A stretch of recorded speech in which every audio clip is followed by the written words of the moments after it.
क्या गई, injury date आ गई इसको, आइए बताइए आपको इंजरी डेट आ गई, आपको बहुत जल्दी आ गई, ट्रेनिंग स्टार्ट आ गई आपकी इंटरव्यू की, आपकी नहीं ट्रेनर से आप तो हॉबी बहुत सारी है, कैसे काम करेंगे हमारी सर्विसेज में, वहाँ तो बहुत मेहनत करनी पड़ती है नहीं, 1 2 3 4 और ये आपकी लास्ट हॉबी जो है ना स्पेंडिंग टाइम विद फैमिली, तो सुशांत में भी आपने डेवलप करना पड़ेगी, वहाँ की फैमिली से बात करनी पड़ेगी, तो फैमिली को देखा चलिए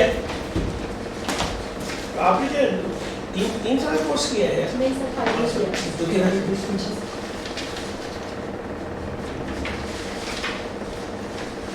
माइनर की प्रॉपर्टी का सेल कर दिया दार्जिलिंग तो उसको सेट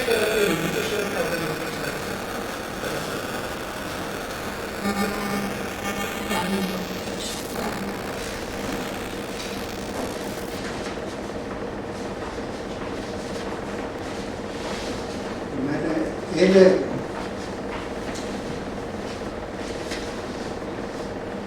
डिस्ट्रिक्ट जज के रिविजन 3 साल पहले और 3 साल बाद भी डिस्ट्रिक्ट जज ने कहा इसकी अपील है और रिविजन खारिज किया। अब बताओ उस डिले को कंट्रोल कराने के लिए वो क्या कर सकता है, कैसे उसकी डिले कंट्रोल, किस सेक्शन की मदद से डिले करना, सेक्शन मत बताओ, कैसे बताओ, आप क्वेश्चन समझे नहीं समझे पहले बताइए। सर आपने बोले कि रिवीजन उन्होंने फाइल किया था और 3 साल हो चुके हैं, उसके बावजूद फिर बाद में बोला गया है कि रिवीजन खारिज करके उससे मुझे बोला गया कि अपील कर दीजिए इस मैटर में। मुझे जो इसकी रिविजन लाइन नहीं करती है इसलिए खारिज की जाती है और आप रेमेडी चीज़ों पे बाई वे और अपील करें। अब वो जो इतनी डिले हो गई उसको कंट्रोल कराने के लिए क्या कर सकता है, क्या एक्शन ले सकता है, क्या डिले उसकी कंट्रोल हो सकती है? सर डिले तो कंट्रोल होगा क्योंकि अगर मैटर रिवीजनल मैटर नहीं था तो स्टार्टिंग में ही कोर्ट को खारिज कर देना चाहिए था अगर वो अपीलेबल मैटर था तो, अगर अदरवाइज तो वो अपील ही करते, अगर वो बोनाफाइडली अगर उन्होंने फाइल कर दिया है तो फिर तो उसको एज अ अपील ट्रीट कर देगा, एज अ अपील उसी टाइम से ट्रीट कर लिया जाएगा जब वो रिवीजन फाइल किया।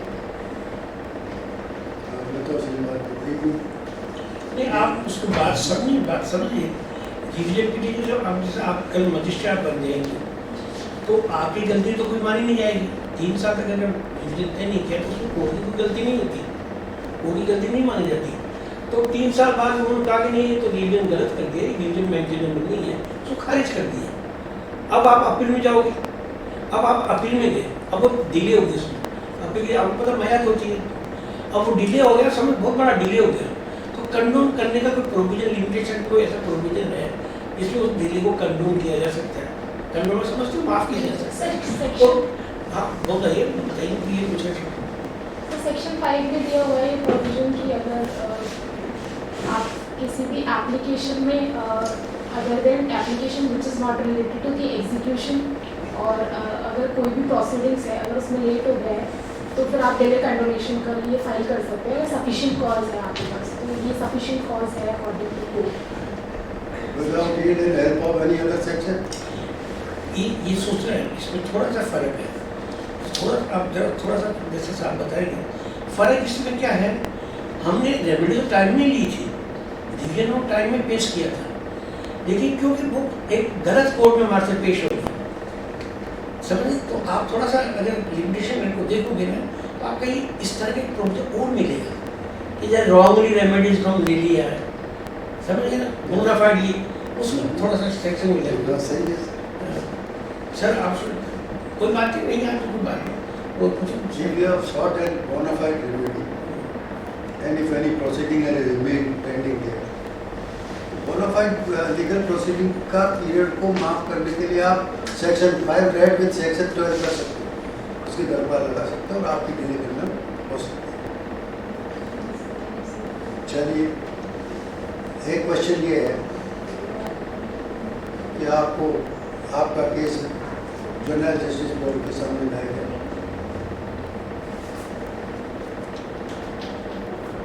एज चाइल्ड बिलो 18 ईयर्स जांच की गई, जांच पर कोर्ट ने कहा ये जनरल नहीं और उसके केस को वापस प्रोसिक्यूशन के लिए भेज देते हैं। Prosecuted in the proper court, वो रिवीजन में जाता है, रिवीजन में करेंगे कोर्ट उसको जो सेशन कोर्ट उस ट्रायल पूरी कंप्लीट करता है, उसको सजा देता है। फिर अपील में से जो हाई कोर्ट में जाता है, हाई कोर्ट अब जब सुप्रीम कोर्ट में अपील पेश की गई तो उसके वकील ने जो डॉक्यूमेंट्स दिए थे उसका मतलब है तुम्हारा तुम तो जो है जस्टिस एक्सेप्ट कर रहे होते और वहाँ जाकर सुप्रीम कोर्ट में वो अपील में ये प्राइम पॉइंट रेज करता है जो है क्या ये जस्टिफाइड है, can it be allowed by supreme court? Sir मैं लास्ट का कंफर्म करूँ अब कुछ नहीं समझे सर, लास्ट वाला जनरल जस्टिस बोर्ड ने आपके चाइल्ड होने की दरख्वास्त को खारिज कर दिया, आपने उसकी रिवीजन कर दी, आपका कोर्ट जनरल जस्टिस ने प्रॉपर कोर्ट में भेज दिया, वहाँ आपकी ट्रायल हुई, सजा होगी, आपने उसकी अपील हाई कोर्ट में की, वहाँ भी सजा होगी। दोनों जगह आपने कहीं भी पॉइंट रेज नहीं किया जनरल था और सुप्रीम कोर्ट चले गए। क्या वो सुप्रीम कोर्ट में ये पॉइंट रेज करके तो सुप्रीम कोर्ट उसको रिलीफ दे सकता है? सर अगर उन्हें जुवेनाइल का पॉइंट रेज करना था तो उनको हाई कोर्ट में ही करना चाहिए था। मतलब सुप्रीम कोर्ट में जाके आप जुवेनाइल जिस मैटर पे आप अपील कर रहे हो वही पॉइंट आप नहीं रख रहे हो कोर्ट के सामने, तो कोर्ट आपको रिलीफ कैसे दे? सुप्रीम कोर्ट इसमें ये गलत है। सुप्रीम कोर्ट में भी it can be raise at any time at any place, either in revision or in appeal or even in Supreme Court. अच्छा आगे पूछ रहा हूँ, दो क्वेश्चन। क्या आप मेरे को इंडियन पिनल कोड में ऐसी कोई धारा बता सकते हो, ऐसा केस वो धाराएं बता सकते हो, केस बता सकते हो जिसमें अबेटर भी पनिशेबल है, अबेटेड भी पनिशेबल?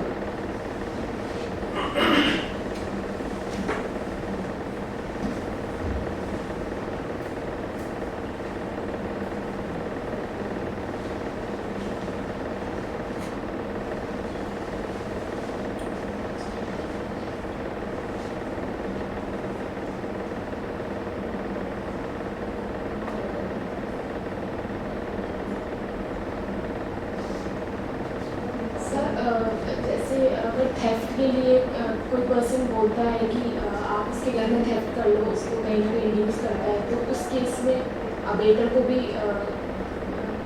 पनिशमेंट दिया जाएगा एज अगर वो ऐसा कर देता है।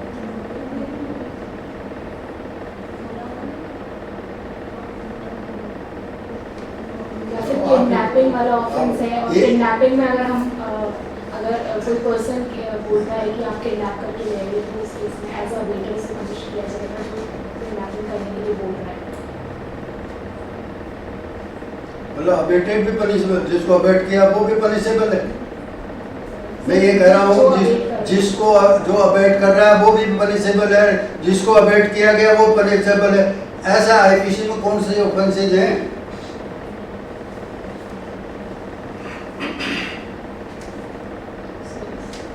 Attempt to suicide and abet to suicide, क्या छोटा सा एक है।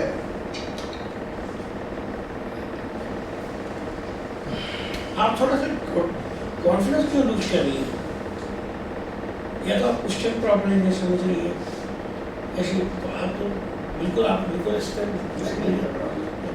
इसमें बेटा ये person abetted if commits offence वो भी पनिशेबल है, जिसने अबेट किया वो भी पनिशेबल।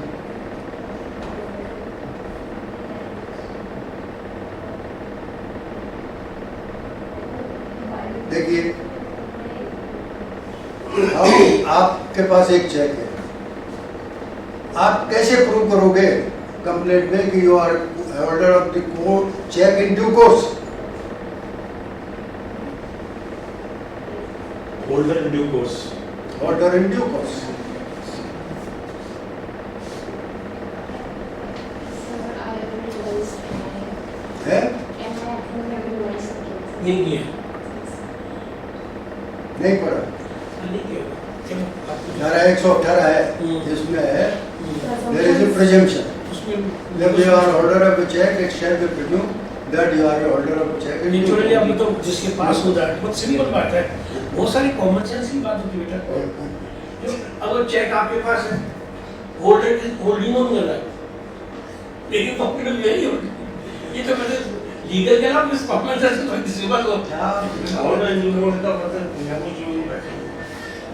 आप कंफ्यूज मत होइए, थोड़ा समझिए, थोड़ा सा देखिए आप जज हैं और कोई ऐसी आपके पास कंट्रोवर्सी आई है और उसमें आपको साइड इंस्पेक्ट करना जरूरी है, तो क्या खुद कोर्ट जाके साइड इंस्पेक्ट कर सकता है? नॉर्मली तो वो किसी कमिश्नर को अपॉइंट कर देता है, वो गलत कर रहे हो क्या? तो ये बताइए ऐसा है क्या कि खुद कोर्ट जाके इंस्पेक्ट कर सकता है? नॉर्मल के कोर्स में अपन देखेंगे तो भी किसी को करेगा वकील को या उसको बनाना चाहेगा कमिश्नर बना के अपनी तरफ से भेज देगा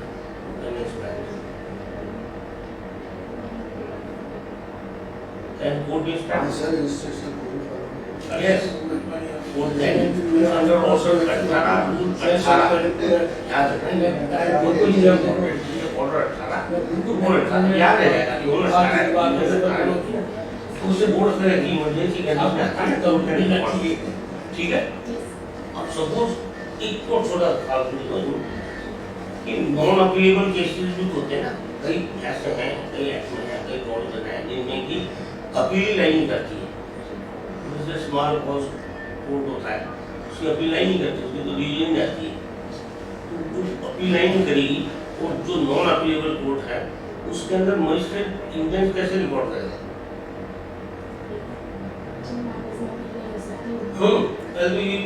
ये तो नॉलेज में है ना, कई मैटर ऐसे हैं जिनमें की अपील नहीं करती, ऐसे तो हर डिग्री की ऑर्डर 41 में अपील नहीं करती है। नॉर्मल वे तो ये है ऑर्डर 41 में every degree is appealable including the order pass under order 7 लिया उसको कंटिन्यू कर सकती है। लेकिन कुछ केसेस ऐसे हैं जिनमें अपील नहीं करती, वो स्मॉल फास्ट कोर्ट के होते हैं, उनमें अपील नहीं करती। चलिए उसमें अपील नहीं कर रही है तो उसकी इंडेंस कैसे रिकॉर्ड करेगा? इंडेंस तो रिकॉर्ड करना होगा ना, इंडेंस डेट कैसे रिकॉर्ड करता है? इंडेंस विटनेस करवा देता है, खुद लिख लेगा या अपने डिक्टेशन पे दे देगा, रिकॉर्ड होता है। लेकिन नॉन अपीलेबल केसेस है उनमें कैसे करेगा?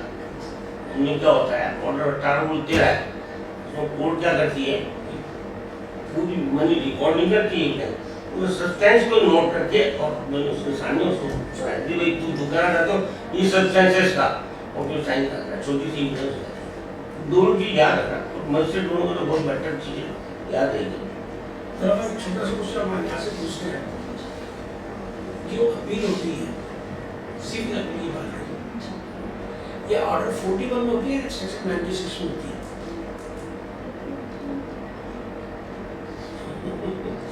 तो टेक्निक सवाल है, एक सवाल है, ये सवाल है, हम बताएंगे आपको, ये हम बताएंगे तो सवाल हम बताएंगे। इसी में होती है 96 में, 41 में होती है, दो है। 96 में होगी अपील जो होगी, क्योंकि ऑर्डर 41 में सिर्फ आपको वो चीजें दी गई है। Wonderful, that's right, wonderful.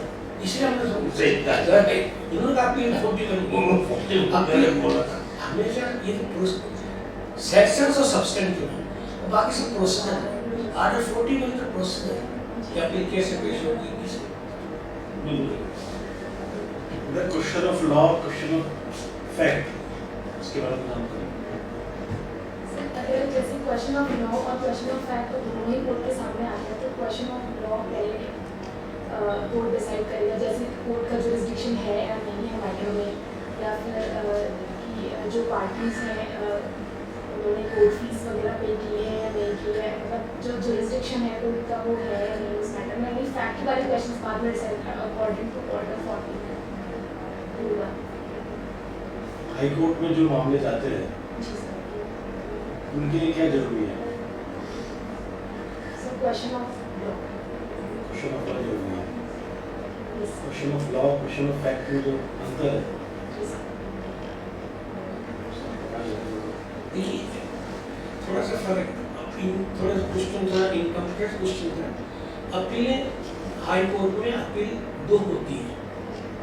एक जो जैसे आप अब जब आप नौकरी में आएंगी तो आप क्या होंगी, मजिस्ट्रेट होंगी, मजिस्ट्रेट में क्रिमिनल केस करेंगे, और जो सिविल केस है आपको सिविल जज बोला जाएगा, ठीक है ना। तो सिविल जज से आपके सुप्रीम हुआ, उसकी डिग्री कर दिया आपने, उसके अपने फर्स्ट अपील होगी डिस्ट्रिक्ट कोर्ट में, ठीक है ना। और डिस्ट्रिक्ट कोर्ट जाने के बाद सेकंड अपील कहाँ होगी, हाई कोर्ट में, ठीक है ना। फर्स्ट अपील में आप ध्यान रखना, फर्स्ट अपील में क्वेश्चन ऑफ फैक्ट पे भी एप्रिसिएशन कोर्ट पूरा देख सकता है। क्या समझे आप? क्वेश्चन ऑफ फैक्ट जो तय किया उसमें भी पूरा एप्रिसिएशन करके एविडेंस पढ़ के अपना फैसला दे सकता है। एक सेकंड अपील जो है सेक्शन 100 पढ़ना, सेकंड अपील खाली only substantial question of law पे लाई करती है, मतलब वहाँ क्वेश्चन ऑफ फैक्ट नहीं देखा जाएगा। अगर कोई फाइंडिंग दे दी, जैसे हमारे किसी पॉइंट में फाइंडिंग दे दी, कभी मैंने कहा ये किताब मेरी है या नहीं, ये किताब मेरी है, ये क्वेश्चन ऑफ फैक्ट है क्वेश्चन ऑफ लॉ, ये बताइए आप, ये किताब मेरी है या नहीं, question of fact. Question of fact. इस पे फाइंडिंग आप दे देते नहीं, ये तो मेरी है, ये ओपन नहीं है हाई कोर्ट में सेकंड अपील, क्योंकि क्वेश्चन ऑफ फैक्ट ये ठीक है सर, गलत सर आप लिखिए प्लीज। लेमैन जैसे ना तो सर बस लेमैन मतलब लेमैन से अनपढ़ आदमी मैं बस दादाजी ने मुझे पढ़ा लिखा अंग्रेजी में पढ़ा नहीं। बेटा दादा जी एक छोटी सी बात है, ये डिफरेंस क्यों किया गया कि हाई कोर्ट में क्वेश्चन ऑफ फैक्ट्स नहीं ओपन किए जाएंगे, high court question of fact नहीं देखेगा? सर क्वेश्चन ऑफ फैक्ट वाले जो मैटर्स है वो तो ट्रायल कोर्ट ही देख लेगा, तो फिर हाई कोर्ट में उन मैटर्स को उठाने की जरूरत है, मतलब ट्रायल कोर्ट ही डिसाइड कर देगा ना उनको, जो फैक्ट से रिलेटेड रोका गया ना कि भाई एक ही चीज को बार बार कितनी बार उठाया जाएगा। हाई कोर्ट बहुत अल्टीमेट कोर्ट है, तो बस ठीक है, लॉ का मैटर है तो हमारे पास लाया जाए वरना ना लाए, क्यों सर? ठीक है, ये जो सर पढ़े लिखे ज़्यादा अनबॉर्न पर्सन को डायरेक्ट प्रॉपर्टी ट्रांसफर नहीं की जा सकती, सही है? आपको बताना है कि कब की जा सकती है। सर पहले आपको प्रायर ट्रांसफर करना, कब की जा सकती है डायरेक्ट? जब एब्सोल्युटली आप इसको ट्रांसफर करें प्रॉपर्टी, तो इन दैट केस नहीं, अनबॉर्न पर्सन को तो की ही नहीं जा सकती, लेकिन कब की जा सकती है? एक स्टेप बेसिक फैक्ट मिस कर रही है। ये बात सही है कि अनबॉर्न पर्सन को डायरेक्ट नहीं की जा सकती, उससे पहले प्रायर इंटरेस्ट आपको लिविंग पर्सन को देना होगा, ये बात सही है। लेकिन मैं कह रहा हूँ कि प्रायर हम लोग अनबॉर्न पर्सन को दे रहा हूँ, मैं अनबॉर्न पर्सन के लिए, अब तो बताओ ऐसा हो सकता है? प्रायर आप अनबॉर्न पर्सन को ट्रांसफर करें। हाँ, ये मैं पूछ रहा हूँ, ऐसा हो सकता है? मैं तो कर दिया और मैंने उसमें लिखा भी है कुछ। सर वो प्रॉपर्टी एब्सोल्युटली ट्रांसफर कर रहे हैं या फिर ये प्रॉपर्टी एब्सोल्यूट ट्रांसफर होती है, बिना एब्सोल्यूट होती कंडीशन तो होती नहीं है। चलिए, अनबॉर्न, मेरा क्वेश्चन फिर सीधा सा है, अनबॉर्न पर्सन को मुझे प्रॉपर्टी ट्रांसफर करनी है, तो क्या मैं उससे पहले अनबॉर्न पर्सन को ट्रांसफर कर सकता हूँ? डबल पॉसिबिलिटी हो जाएगी सर, आपको एक मतलब प्रायर इंटरेस्ट जनरेट करने के बाद जो अनबॉर्न पर्सन है, मतलब जो उसको आपको एब्सोल्युटली प्रॉपर्टी ट्रांसफर करनी ऑब्वियसली हो जाएगा उसको।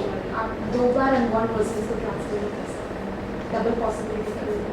कौन सा रूल अगेंस्ट डबल पॉसिबिलिटी इसे कहते हैं? मैं अपनी प्रॉपर्टी अनबॉर्न पर्सन को करना चाहता हूँ, जो भी आया नहीं है, उससे पहले मैं अनबॉर्न पर्सन, तो unborn person is a living person और not? Unborn person living person है या नहीं है? लिविंग पर्सन सर नहीं होगा, क्योंकि सेक्शन 20 अगर हम देखें तो उसके पास प्रॉपर्टी तभी जाएगी जब वो इस दुनिया में आ जाएगा। वो अलग कंडीशन से कब आएगा कब नहीं जाएगा, लेकिन हम उसे लिविंग पर्सन मानते हैं या नहीं मानते हैं? Child under the mom of the mother, sir वो लिविंग पर्सन, अगर उसका कोई पार्ट बाहर आ जाता है तो वो आप कहाँ क्रिमिनल में चलेगी? 312 में उधर चले गए, आप उधर नहीं चले गए। Child in mother's form is treated as a living person. अब हम उसको दे सकते हैं, लेकिन मैंने लाइफ इंटरेस्ट दिया है, एब्सोल्यूट इंटरेस्ट एक ही बार दिया जा सकता है, वो दिया है मैंने नेक्स्ट अनबॉर्न पर्सन के लिए। बस वो अदर कंडीशंस है कि कौन पहले आएगा, किसको कब तक आ जाना चाहिए, लेकिन इंग्लिश लॉ इससे डिफरेंट है। उसके पास फर्दर ट्रांसफर कर सकता है। डबल पॉसिबिलिटीज आ गई यहाँ पे, या ये थोड़ा सा इसमें कॉन्ट्रडिक्शन आता है इंग्लिश लॉ में और अपने लॉ में। अपन एक ही बार ट्रांसफर कर सकते हैं, लेकिन एब्सोल्यूट ट्रांसफर करना पड़ेगा। ठीक है, उस पर्सन को हमेशा एब्सोल्यूट ट्रांसफर करना ये रूल है, पर उससे पहले आपको लिविंग पर्सन को देना है। और चाइल्ड अंडर मदर्स वॉर्म वो लिविंग पर्सन ट्रीट है, लेकिन उसको मैं एब्सोल्यूट नहीं दे सकता, लाइफ इंटरेस्ट दे सकता हूँ। इस सेंस में एक ही बार किया जा सकता है, और इसका कंपैरिजन इंग्लिश लॉ से डिफरेंट है। थोड़ा देखिए सर इंग्लिश में कर सकते हैं। Best of luck. एक सेकंड, एक चीज़ और, आपका ये आपको नॉर्मल रखना है। आपका जो भी स्ट्रेस है वो सब कुछ अपने हाथों में डाल रही हो, आप फेस को कंट्रोल में कर रही हो। इससे ये नर्वस हो रही ये बिल्कुल दिख रहा है एकदम क्लियर। आपका नर्वसनेस शो कर रही है। बहुत ज़्यादा आपने इन उंगलियों को बहुत दबा दिया बेचारों को। हम उससे अब लगता है कि इससे आगे देगा, उसका कॉन्फिडेंस है, नर्वस हो रही हो तो हाँ, ये नहीं ठीक है, नर्वस होता है, नर्वस तो आती है, इसमें कोई शक की बात नहीं, लेकिन आप उसको शो मत कीजिए।